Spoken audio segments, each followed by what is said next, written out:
Hey yo guys, welcome back to Two Toe Tags Metal Reviews, and today we're giving you our first impressions of the brand new album by Anaal Nathrakh, A New Kind of Horror.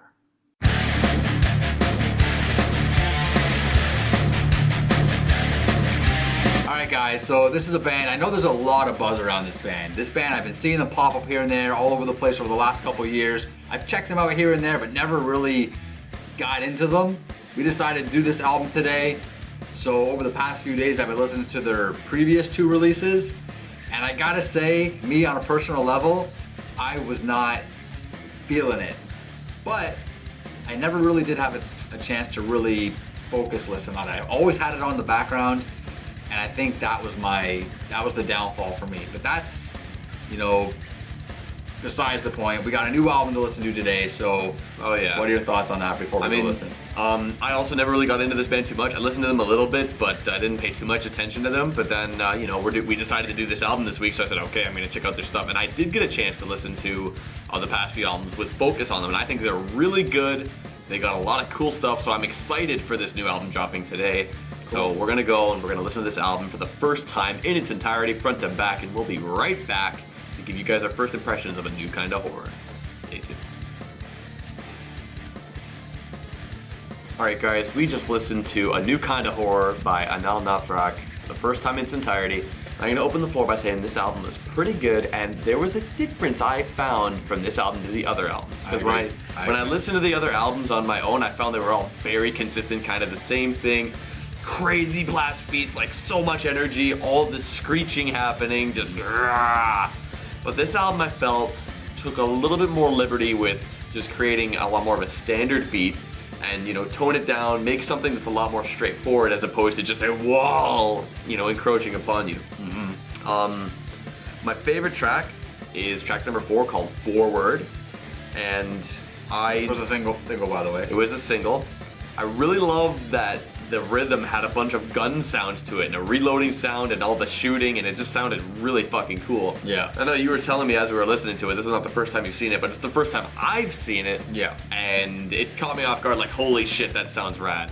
Like this whole album has like a really war-esque theme. You look at the album art, it's got like these guys at the bottom with guns and soldiers shit. and bombs dropping and planes and stuff, yeah. Yeah, and like the names, like the last track, Are We Fit for Glory Yet? The war to end nothing. Yeah. And stuff like that. It's all about war. But with Forward, the rhythm is great.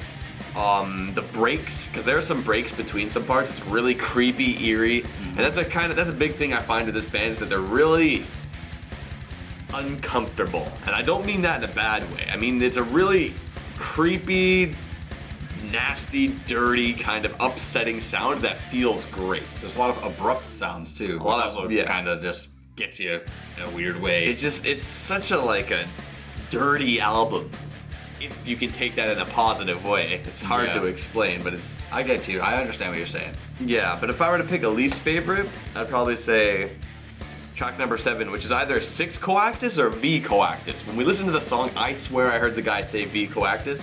I'm not 100% sure. I'll become a lot more certain when we get to listen to it over the week, but you could be right, but I think it's 6. For our purposes, for this first impression, we're gonna call it 6 Coactus. Yeah. And when that song came on, I felt it was more nothing new was happening. With all the songs before that, from tracks 1 through 6, it felt like there was something in each one that stood out and made them individual. But 6 Coactus, I didn't really feel like anything new was brought to the table. It was just kind of standard. Not to say it was bad, it just didn't really stand out among the rest of the songs.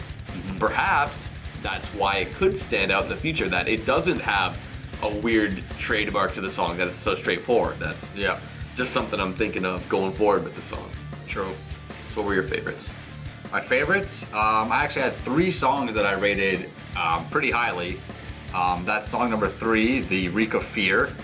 Song number 4, Forward, which you just talked about, and song number 5, New Bethlehem, Mass, Death, Future. All 3 of those songs I thought were great. You talked about Forward a little bit. I want to add something. There was I don't know if it was the breakdown, but there was a breakdown style beat in that song.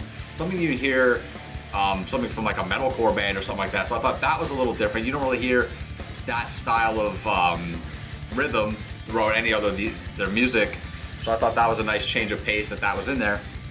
But yeah, the machine gun rhythm, very nice touch, but like I said, I've heard that kind of stuff before in other songs, other bands, but it's still very well done in this song, very effective, it gets the point across, very driving, you know, it just gets you pumped up, right? The Reek of Fear, out of those 3 songs that I named, the Reek of Fear, which is the 3rd track, is probably the one that I'm gonna put above the others just a little bit. It has a very King Diamond style of vocal. Now with the vocals on, I shouldn't say on this album, but this band altogether, there's a lot of different vocal styles. And I'm not really sure if they all come from the same guy. This is only a 2-piece band. Yeah. If you guys don't know, this is a 2-piece band. There's a vocalist, and then the other guy does all the instruments. Yeah. Okay? I'm pretty sure he's the guitar player, like, naturally, but he does all the other instruments. And I'll get to that in a second, because I have a thought, which I may be right or wrong, but it's about the drums. But the vocals, King Diamond style, for a lot of it, and then you get, you know, the regular screaming and this, that, and the other. There's other clean type of vocals, which have a bit of, I guess, an accent to them. Yeah. Hard to explain, but it's just kind of all over the place, but it jives still very well. But speaking of the drums, I might be wrong, but I'm pretty sure these guys use electric drums, like a drum beat, a drum machine or programmed drums. Yeah, I don't think there's actually a guy sitting on a kit in the studio playing this stuff. I could be wrong, but I don't think so. And the song, The Reek of Fear specifically, I'm listening to the tone of the drums and I'm like, that totally sounds electronic. Now, a man can play an electronic drum, you know, a person can play electronic drums, you know, no problem. But with just the way the beats sound very robotic, there's nothing really, I guess, organic sounding to me about it. It doesn't sound natural, it sounds just very, very, very robotic and like machine made. I'm gonna bet that it's, you know, drum machine. Not that that's a bad thing. I mean, but that also comes with the territory of extreme metal. Like, this is like, I guess, an extreme black metal hybrid band, but in general, extreme metal, you're gonna get a lot of just blazing, fast, almost robotic beats, which is definitely humanly possible. Like, there are guys out there that are ridiculous with that kind of shit. Well, another thing to add to that, and it complements it, is the fact that these guys have a lot of, like, industrial sounds in their music as well. You hear a lot of, like, machinery and, like, just metal clanking together and stuff at certain parts, and it fits in the music, but you have that matched with the, I guess, industrial, you know, programmed drums, and they kind of complement each other, those 2 aspects. So that's pretty cool. I'm curious, because you mentioned the vocals. What are your thoughts on the individual voices? Like, you already talked about the King Diamond one and the clean one, but what about, like, the screeching and his regular growl? See, okay, here's the thing. When I listened to the past couple albums over the past week or so to try to get more familiar with this band, the screaming, I should say screeching, because it's more like screeching, was very hard for me to enjoy. Because it's just a wall of noise. And it's the same pitch, the same tone, the same everything, and it's just over and over again. And I describe it as like this guy's just stubbing his toe over and over again and just screaming his head off, like at the top of his lungs. He's screaming at the top of his lungs and that's it. I don't find that there's any real melody to it. I don't find that there's any real talent to it. This album, on the other hand, cut a lot of that out. And the screams on this album are a lot more, I guess, proper or traditional as far as metal screams go, and a lot less just screeching, which I found very appealing. I was very relieved at that.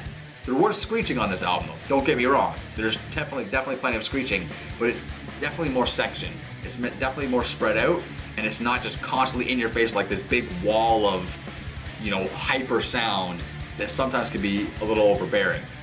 Yeah, I mean, when I listened to those other albums and I heard the screeching, I will just call it screeching, I liked it because I just really liked how disgusting it was.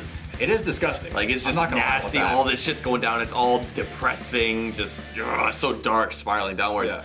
And on this album, you are right, they did spread it out a lot, and I like that too, because that makes the screech so much better because you're not hearing it all the time. Yeah, it's not overdone, basically. Yeah.